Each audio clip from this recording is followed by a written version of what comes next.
12واں سپارہ سورہ ہود کی آیت نمبر 27۔ اللہ رب العزت کا فرمان عالی شان ہے،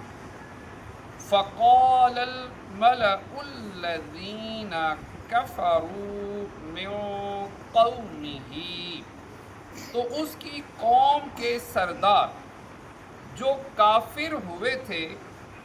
بولے، ما نراک الا بشرا مثلنا، ہم تو تمہیں اپنے ہی جیسا آدمی دیکھتے ہیں، وما نراک اتبعک الا الذین هم اراذلنا بادی الرأی، اور ہم نہیں دیکھتے کہ تمہاری پیروی کسی نے کی ہو مگر ہمارے کمینوں نے سرسری نظر سے، وما نرى علینا من فضل، اور ہم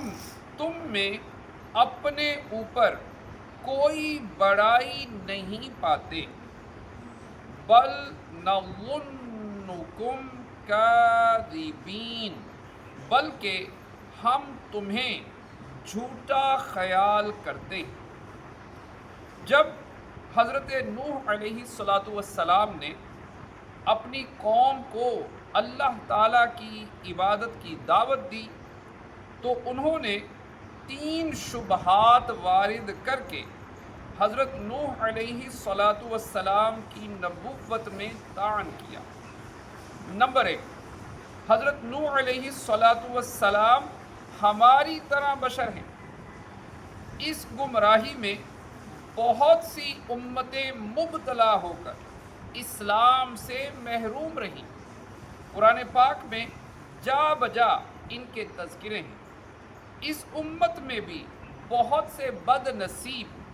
نبیوں کے سردار صلی اللہ تعالی علیہ وآلہ وسلم کو بے ادبی سے بشر کہتے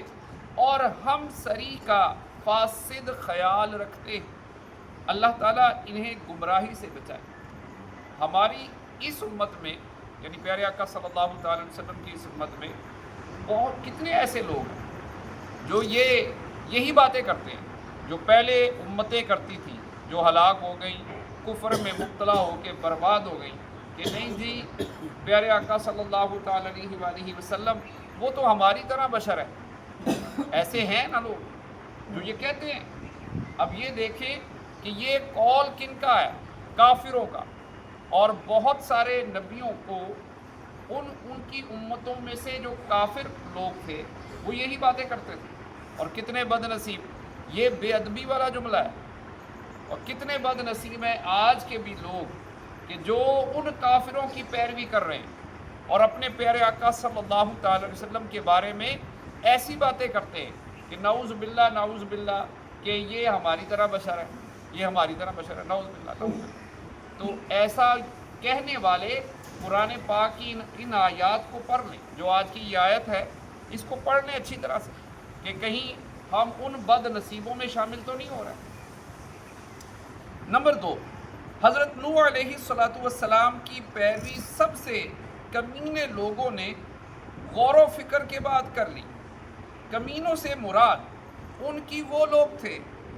جو ان کی نظر میں گھٹیا پیشے رکھتے تھے، اور حقیقت یہ ہے کہ ان کا یہ قول خالصتاً جہالت پر مبنی تھا، کیونکہ انسان کا حقیقی مرتبہ دین کی پیروی اور رسول کی فرما برداری سے ہے، جبکہ مال و منصب اور پیشے کو اس میں دخل نہیں۔ دیندار، نیک سیرت پیشہ ور کو حقارت کی نظر سے دیکھنا اور حقیر جاننا جاہلانہ فعل ہے۔ نمبر 3، ہم تمہارے لیے اپنے اوپر مال اور ریاست میں کوئی فضیلت نہیں پاتے، بلکہ ہم تمہیں نبوت کے دعویٰ میں اور تمہاری پیروی کرنے والوں کو اس کی تصدیق میں جھوٹا خیال کرتے ہیں۔ ان کا یہ قول بھی جہالت پر مبنی تھا، کیونکہ اللہ تعالیٰ کے نزدیک بندے کے لیے ایمان و طاعت فضیلت کا باعث ہے، نہ کہ مال و دولت۔ حیرت کی بات ہے کہ یہی سابقہ جاہلیت ہمارے زمانے میں بھی پائی جاتی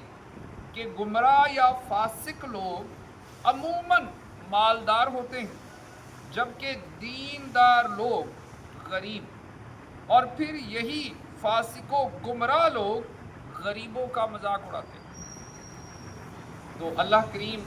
ہمیں اپنے جو انبیاء اکرام علیہم الصلاۃ والسلام ہیں